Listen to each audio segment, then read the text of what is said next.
Burst into flames, burning the driver beyond recognition in Bungoma along the Webuye Malaba highway.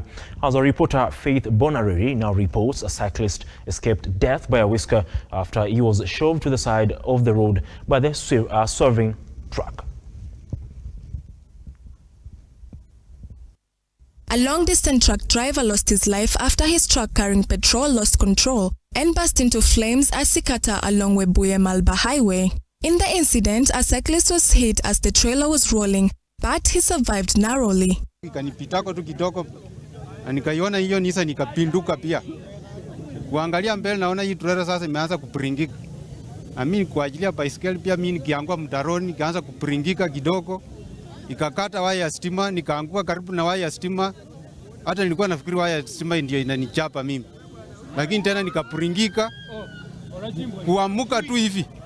Trailer imeanguka penye nimeamukia tu. First responders at the scene tried to save the driver, but the truck exploded to flames within minutes. Kitu ambacho nimeona tu hapa na kuna kijana tu wa boda mmoja alijaribu kuokoa huyu mtu wa trailer.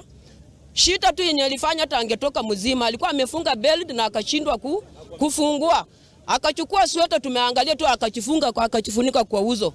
Ile moto ya kwanza ya pili ndiye imefanya huyu jamaa akaungua. Bungoma Police Commander Francis Kohli has called on road users to be cautious on the roads to avoid fatal accidents. For me at this point it's just a matter of advising people, the drivers, to be cautious, and also those who are responding.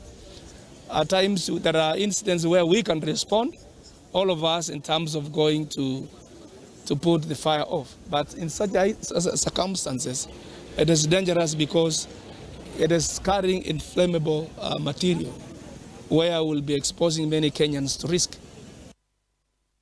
Faith Bonareri, Look Up TV. Thank you, Bonareri. Now, 5 people are now